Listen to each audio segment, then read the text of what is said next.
রাসূল সাল্লাল্লাহু আলাইহি ওয়াসাল্লামের সিরাত তিন ভাগে বিভক্ত। একটা হলো নবুয়তের প্রাপ্তি পর্যন্ত, জন্মের পর থেকে 40 বছর পর্যন্ত। আবার 13 বছর রাসূল সাল্লাল্লাহু আলাইহি ওয়াসাল্লামের মক্কি জীবনের সিরাত। তাহলে 40 আর 13 কত হলো? 53। মক্কি জীবন 10 বছর, তাহলে কত হলো? 63 বছর। রাসূল সাল্লাল্লাহু আলাইহি ওয়াসাল্লামের সিরাত তিন ভাগে বিভক্ত। রাসূল সাল্লাল্লাহু আলাইহি ওয়াসাল্লামের নবুয়ত প্রাপ্তির আগে মক্কি জীবনের সিরাত, মাদানী জীবনের সিরাত। আমি আপনাদেরকে সিরাতের কথা বয়ান করে শেষ করা যাবে না। গুরুত্বপূর্ণ দু একটি সিরাতের কথা বলে আমি শেষ করে দেব। রাসূল সাল্লাল্লাহু আলাইহি ওয়াসাল্লামের সিরাত এটা ব্যাপক। কেউ যদি কিয়ামত পর্যন্ত বর্ণনা করতে চায়, আমার মনে হয় শেষ করা যাবে না। কেন? মানব জীবনের যত আদর্শের কথা কোরআনে রয়েছে, সব কিছুর আদর্শ রাসূল সাল্লাল্লাহু আলাইহি ওয়াসাল্লামের জীবনের মধ্যে পাওয়া যায়। হযরত আয়েশা সিদ্দিকা রাদিয়াল্লাহু তাআলা আনহার কাছে এক মহিলা এসে আয়েশা সিদ্দিকা রাদিয়াল্লাহু তাআলা আনহার কাছে জিজ্ঞাসা করলো, রাসূল সাল্লাল্লাহু আলাইহি ওয়াসাল্লামের চরিত্র সম্পর্কে আমাকে একটু বলো। আম্মা জান আয়েশা সিদ্দিকা রাদিয়াল্লাহু আনহা বলেন, তুমি কি কোরআন পড়োনি? ওই মহিলা বলেন, কেন কোরআন পড়বো না, আমি অবশ্যই কোরআন পড়েছি। তখন আম্মা জান আয়েশা বলেন, কানা খুলুকুহু আল কুরআন। পুরা কুরআন রাসূল সাল্লাল্লাহু আলাইহি ওয়াসাল্লামের সিরাত, পুরা কুরআনটাই রাসূলের সিরাত।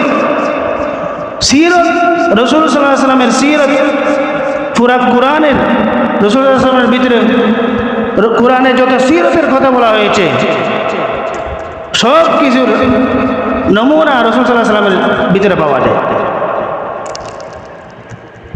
রাসূল সাল্লাল্লাহু আলাইহি ওয়াসাল্লাম, আমরা কিভাবে কোরআনের সিরাতের কথা বলা হয়েছে, আমরা কিভাবে সেগুলো আমলে আনবো, এটা রাসূল সাল্লাল্লাহু আলাইহি ওয়াসাল্লাম আমাদেরকে দেখিয়ে দিয়েছেন। যেমন আমাদেরকে বলা হয়েছে কোরআনের মধ্যে নামাজ পড়তে বলা হয়েছে।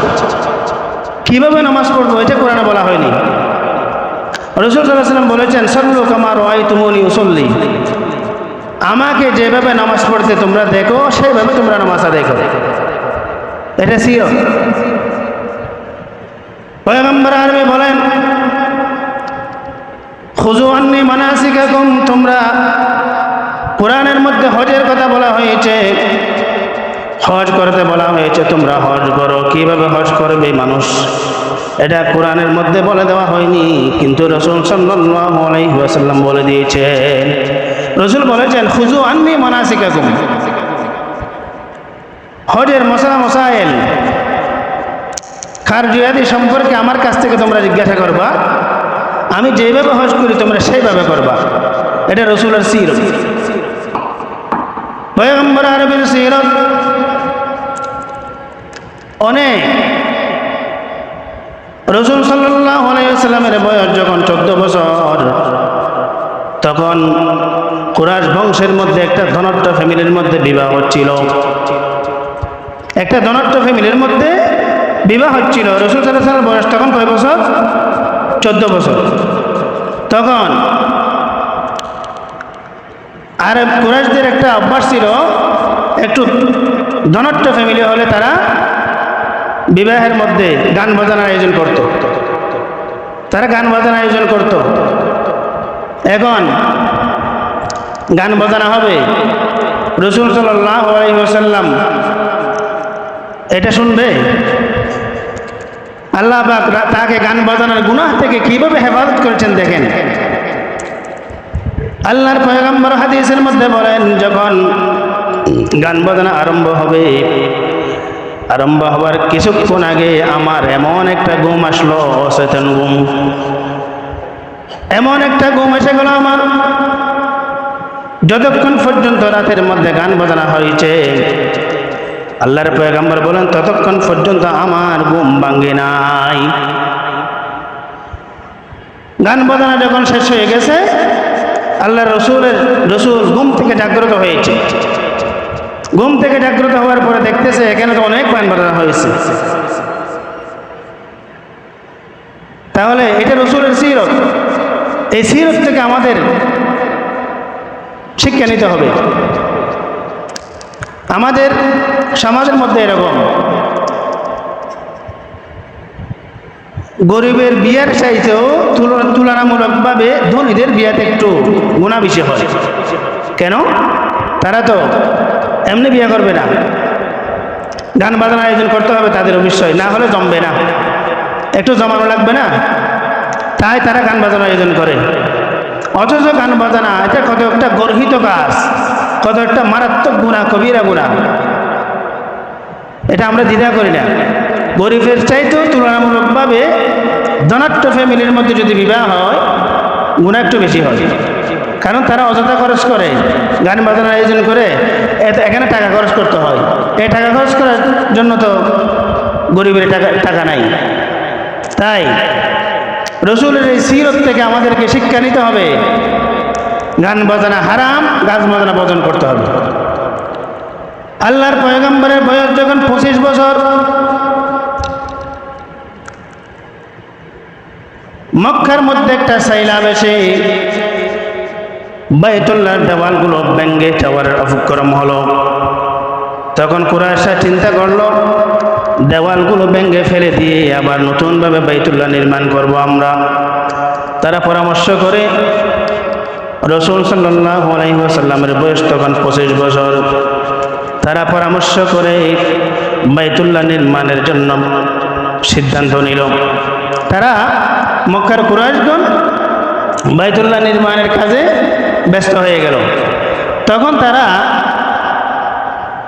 পাহাড় থেকে বড় বড় পাথর আনা আরম্ভ করলো। পাথর থেকে বড় বড় পাথর আনা আরম্ভ করলো পাহাড় থেকে। তখন তারা চিন্তা করলো আমরা তো একটা ভালো কাজ করতেছি, বাইতুল্লাহ নির্মাণের কাজ একটা পুণ্যের কাজ, একটা সওয়াবের কাজ। এই সওয়াবের কাজ আমরা কিভাবে অপবিত্র কাপড় পরিধান করে কিভাবে আমরা করতে পারি? তখন তারা এটা চিন্তা করে কাপড় খুলে ফেললো, উলঙ্গ হয়ে পাহাড় থেকে পাথর আনা আরম্ভ করলো। তখন বলতেছে মুহাম্মদ তুমিও কাপড় খুলে ফেলো। হুজুর সাল্লাল্লাহু আলাইহি ওয়াসাল্লামকে বলতেছে মুহাম্মদ তুমিও কাপড় খুলে ফেলো। তোমার চাচারা তোমার মুরব্বীরা তো কাপড় খুলতে কোনো দ্বিধা করে নাই, তোমার কেন ওতে দ্বিধা?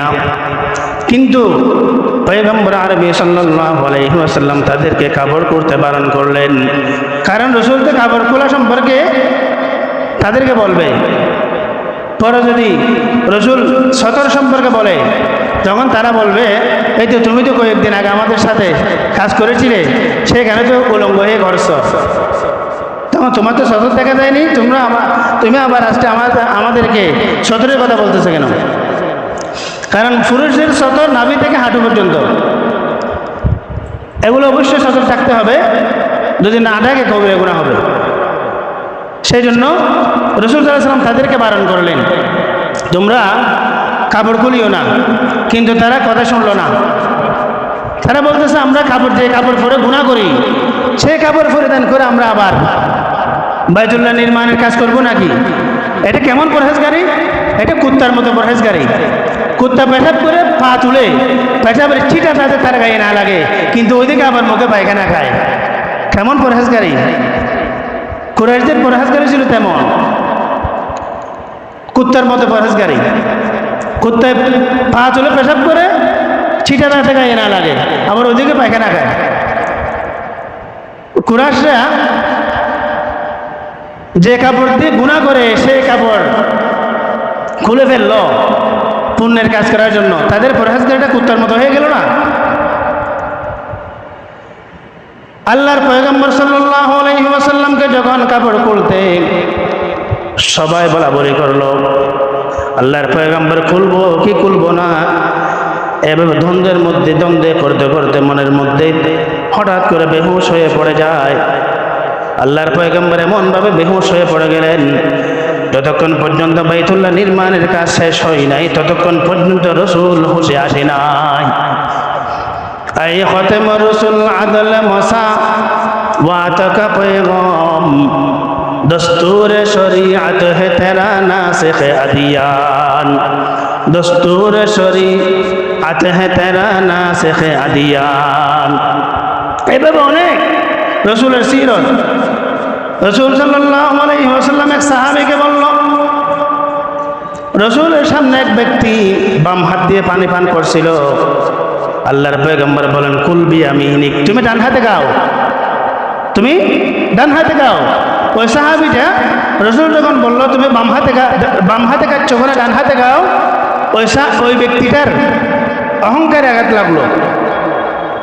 তখন সে বলল, লা আস্তাতিউ, ডান হাতে খাওয়ার মতো শক্তি আমার নাই। আল্লাহর পয়গম্বর বলেন, কুল বিয়ামিনিক, তুমি ডান হাতে খাও। ওই সাহাবী বলল, লা আস্তাতিউ, আমার শক্তি নাই ডান হাতে খাওয়ার মতো, আমার ডান হাতের দু সমস্যা আছে, অথচ সমস্যা নেই। একথা বলার পরে রসুল বলেছেন, ক্বালা লাস্তাতা'তা, তুমি কোনোদিন ডান হাতে খেতে পারবে না। কেন? মা মানাহু ইল্লাল কিবারু, তোমাকে কোনো জিনিস ডান হাতে খেতে মানা করে নাই, শুধু একমাত্র তোমার অহংকারে মানা করেছে, তোমার অহংকার তোমার গৌরবে মানা করেছে তোমাকে।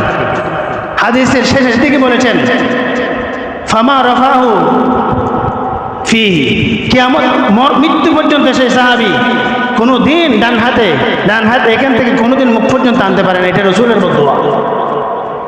সেই জন্য খানা খেতে হলে ডান হাতে খেতে হবে।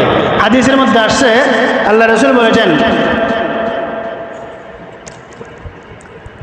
তোমাদের মধ্যে যখন কেউ খানা খাবে অথবা পানি পান করবে তখন ডান হাতে খাও, বাম হাতে পান করিও না। লা ইয়াকুলু আহাদুকুম বিশিমালিহি ওয়া লা ইয়াশরাবু বিশিমালিহি, মিশকাত শরীফের হাদিস। আল্লাহর পয়গম্বর বলেন, তোমাদের মধ্যে যখন কেউ খানা খাবে অথবা কেউ কোনো কিছু পান করবে তখন তোমরা কি করবে না, বাম হাতে খাবা না, ডান হাতে খাবা। ফাইন্না শাইতানা ইয়াশরাবু বিশিমালিহি ওয়া ইয়াকুলু বিশিমালিহি, কেননা শয়তান বাম হাতে খায়, শয়তান বাম হাতে পান করে। এটা রসুলের সিরত। রসুলের সিরত বয়ান করতে গেলে শেষ হবে না। আমরা যে টুপি দিতে যে রসুলের সিরত, দাঁড়িয়ে রাখছি এটা রসুলের সিরত, জামা পড়ছি সুন্নতি লেবাস এটা রসুলের সিরত। আপনারা যে আমার কথা শুনতেছেন, আমি আপনাদেরকে কথা বলতেছি, এটা রসুলের সিরত। সাহাবায়ে কেরামের জীবনে এটা ছিল না? রসুল কথা বলেছেন, সাহাবায়েরা শুনেছেন, এটা রসুলের সিরত। মসজিদে ঢুকতে ডান পায়ে দিয়ে ঢুকি, এটা রসুলের সিরত। বাম পা দিয়ে বাইরে হই, এটা রসুলের সিরত। দস্তরখানা বিছিয়ে খানা খাওয়া, এটা রসুলের সিরত। সব কিছু সিরত। রসুল সাল্লাল্লাহু আলাইহি ওয়াসাল্লাম যা আমাদেরকে দেখিয়ে দিয়েছেন, এই মত আমাদেরকে আমল করতে হবে। রসুল সাল্লাল্লাহু আলাইহি ওয়াসাল্লামের চরিত্র, সিরাতুন নবী মানে রসুলের চরিত্র। রসুলের চরিত্র সম্পর্কে, রসুলের সিরত সম্পর্কে এই সেমিনারে আলোচনা করার জন্য আয়োজন করা হয়েছে। অনেক বড় বড় বক্তারা আসবে, আপনার ধৈর্য সহকারে বসবেন। যা কথা বলেছি আল্লাহ আমাদেরকে আমল করার তৌফিক দান করুন। সকলে বলে আমিন। ওয়া আখিরু দাওয়ানা আলহামদুলিল্লাহি রাব্বিল আলামিন।